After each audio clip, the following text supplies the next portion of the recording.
and welcome to the inaugural visit to CAFÉ, which stands for Conversation about Finance and Entrepreneurship. My name is Ashish Bharadwaj, and I'm Dean of Jindal School of Banking and Finance at OP Jindal Global University. Now, these conversations are really meant to engage with experts from academia, from industry, from civil society, and the government on wide-ranging topics at the intersection of finance, technology, and entrepreneurship. Our topic for today's conversation is entrepreneurship in India's fintech industry beyond 2020. Let me provide a very quick context before introducing our two speakers for today. Let me take you back in time. The developments in the period roughly between mid-2007 and mid-2008, if you remember, they changed the world of finance and they changed the world in many ways. This was, of course, the height of the subprime mortgage crisis in the United States, which later became a full-fledged global financial crisis. However, in India, something very interesting and revolutionary was taking place in the same time period.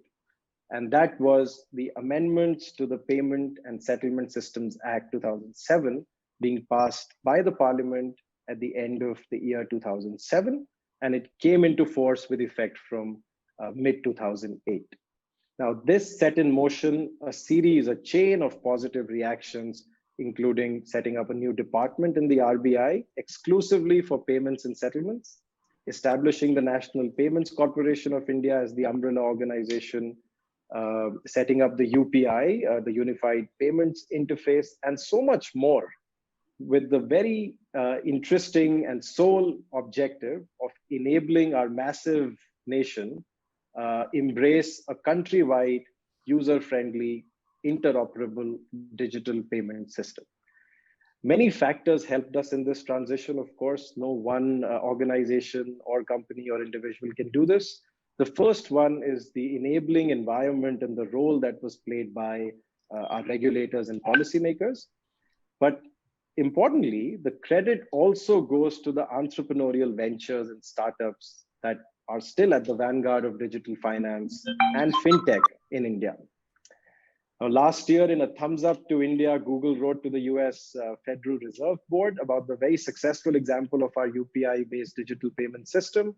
And they are, in fact, advocating replicating the UPI for a faster real-time digital payment in the United States, hopefully by the next 3 to 4 years.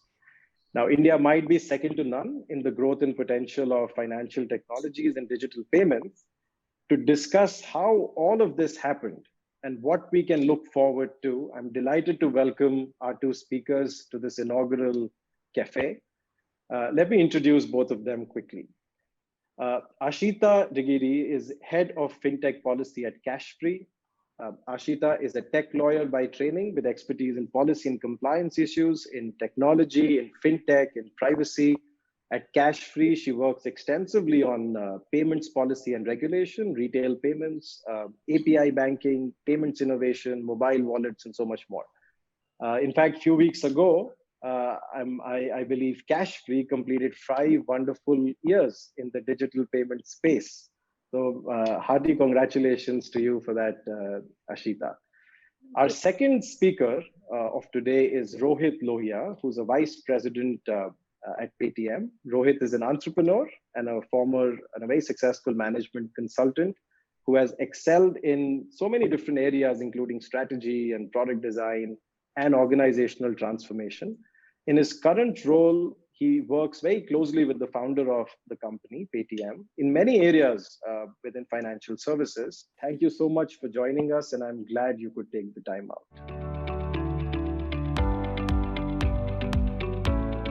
What kind of pitfalls do you think the next generation, who's very keen to enter into this industry, maybe start something of their own, what kind of pitfalls do you think they should be mindful of as they complete their academic journey and get on with their professional aspirations?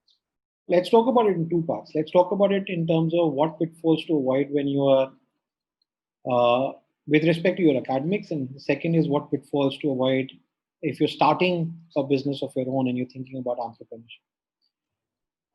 With academics, I think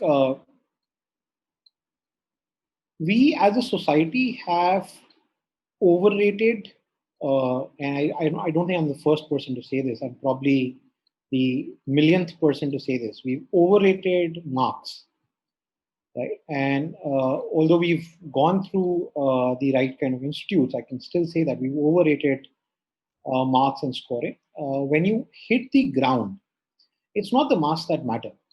It's a basic.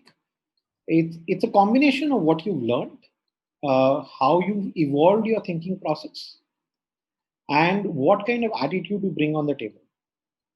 That matters a lot more. And sometimes that attitude matters a lot more than just the keen, sharp intelligence in terms of getting things done in the real life. So be sure that you are picking up things that interest you as a part of that. Right? If that means taking electives which may not directly be related to the courses that you're doing, so be it.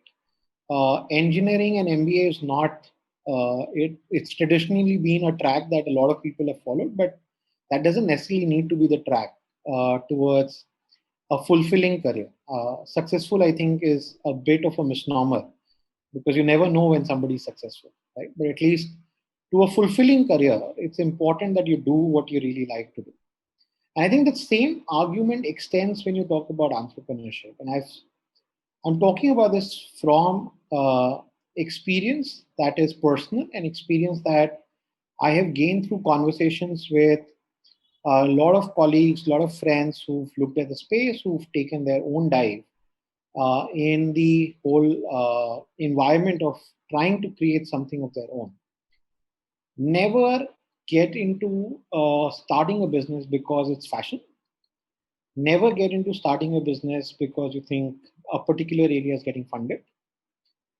You get into a business when you fundamentally believe from the bottom of your heart that this is a problem that is worth solving, and you have a very strong belief in your ideas that you can solve them.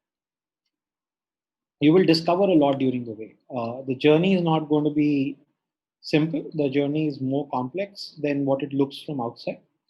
The journey has its own set of ups and downs. Most successful entrepreneurs, when you talk to them, will talk to you about,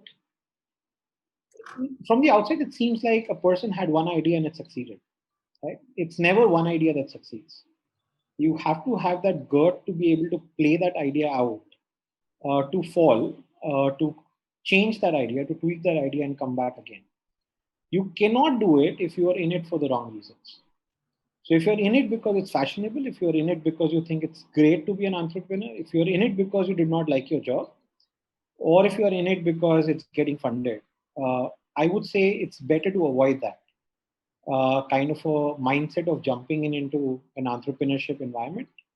It's an environment which is best taken up by people who believe that it is a problem that needs solving, and they have that courage to solve it. It's a long journey. It's not a shortcut. Rohit, I have a follow up. Since what you're trying to hint towards is don't follow fashion, but try to understand where the passion lies, and try to move in that direction. In order to do that, and it can be challenging when you are still learning the ways of life and industry and professional work in general, what do you think are these essential skills that people, when they're starting out, should be equipped with so that they don't follow the fashion track and they follow the passion track? So more than skills, see, as I said, there are two parts to it. I'll add a third dimension to it, right? Let's talk about it as three different dimensions, and we'll talk about what is more important than the other. And this again is my perspective, right? There is skill. There is, in some sense, I would say attitude. It's a broad word, but for the lack of a better word, let's call it attitude. And the third is what kind of mentorship you get around yourself, right?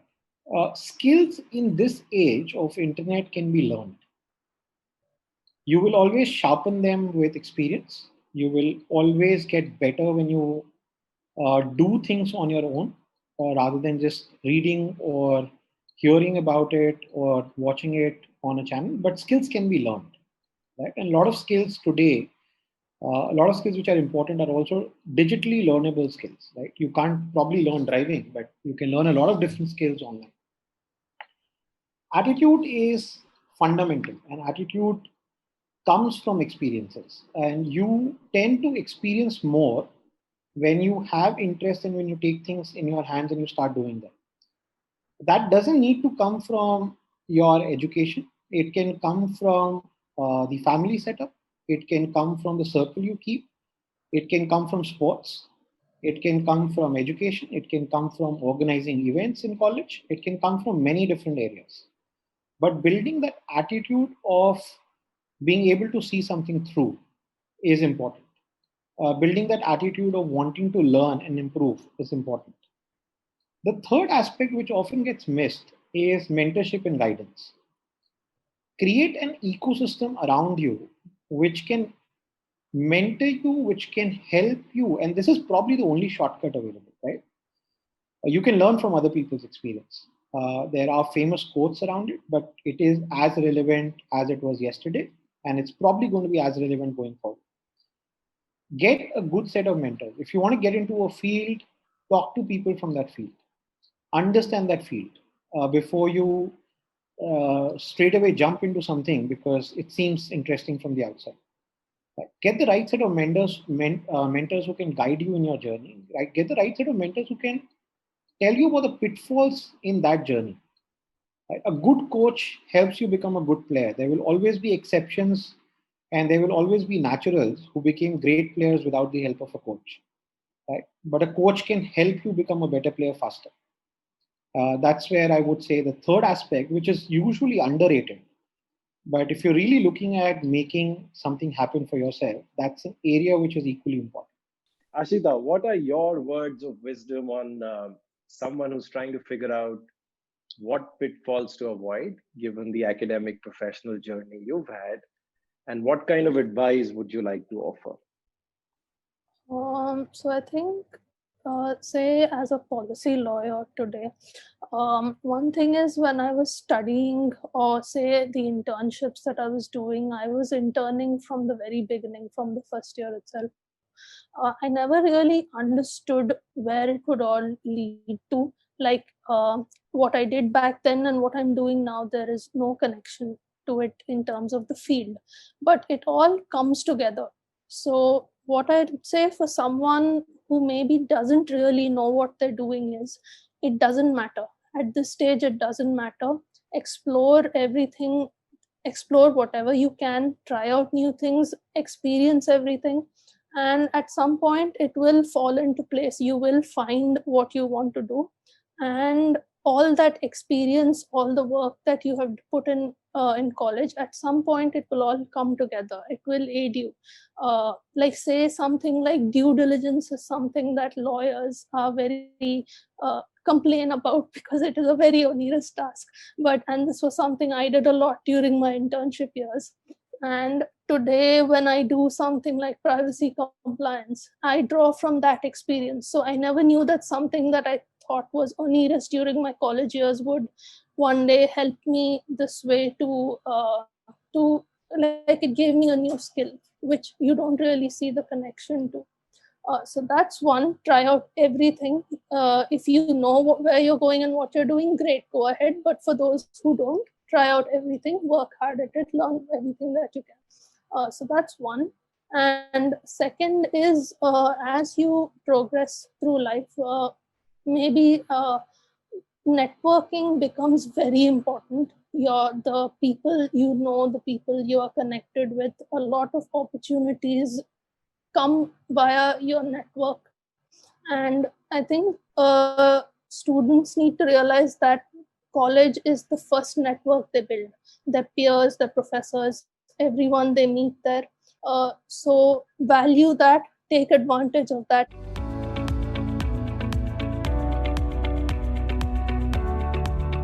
That's something we really impress upon to all students, the idea of interdisciplinarity. That it's even if you're a finance student, a law student, we have a very solid law school, or public policy, or you could be doing liberal arts. It's very important to look outside the field. The problem students face, and even us as faculty members, is we'll have to give students more time to expose them to all kinds of ideas. We want the mathematician to also appreciate painting or liberal arts, right? We want the finance specialist to also understand, as Ashita was saying, compliance issues so that you don't get stuck at the wrong place. Does the industry appreciate that kind of background? Does the industry appreciate people, irrespective of the age, who come with a variety of different exposures rather than a very strong grasp of one? So my view on that is definitely, particularly today when you're looking at this is the age of innovation, in my opinion. So if you look at tech innovation or fintech innovation, it's so disruptive and it disrupts many different fields. So when you come from when you have an exposure to a variety of different things, it's your approach to it is that much more knowledgeable. It's that much more rich. So I would say definitely that is it's almost become an essential skill. You do need the specialists also, and you need people like this who are maybe a jack of all trades. They are equally important.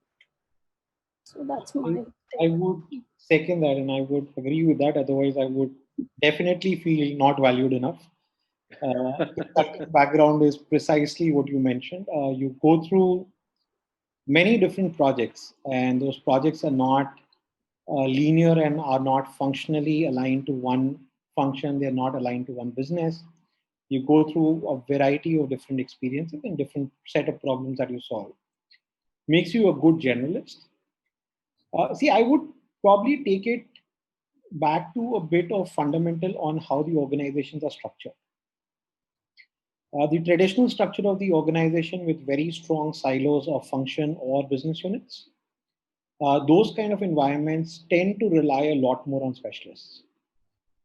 The more agile organizations, the organizations which are more geared towards innovation, which are more geared towards looking at what is in the future, and which are the kind of organizations that are likely to survive a lot more, tend to appreciate people who bring in a cross-functional element a lot more, because these are the people who can help two functions work cohesively together.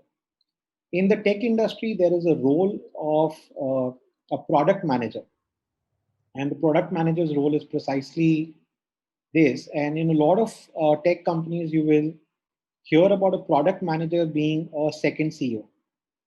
Right? They're treated like a second CEO for very obvious reasons, because they bring in that cross-functional expertise. A product manager to deliver a flow for, let's say, a personal loan journey would be talking to the sales team, would be talking to the credit team, would be talking to the operations team, would be talking to the legal team, and ensure that all the inputs are captured well in terms of what is the flow that gets designed. So as you look at organizations that are more innovative, that are more agile, you will see more and more people with diverse backgrounds being a part of those organizations rather than people with linear backgrounds. So the appreciation of that is going up as we talk across organizations. That's the way I would potentially look at it, but it really depends on the industry and structure. If you talk about running a plant and within that plant a specific function, let's say it's a very technical engineering function, you would need an expert to do that. Right? There is absolutely no doubt about it. Expertise has its own place, and now the organization has started appreciating more when somebody brings in a cross-functional or a cross-dimensional approach to business rather than a unidimensional approach to business.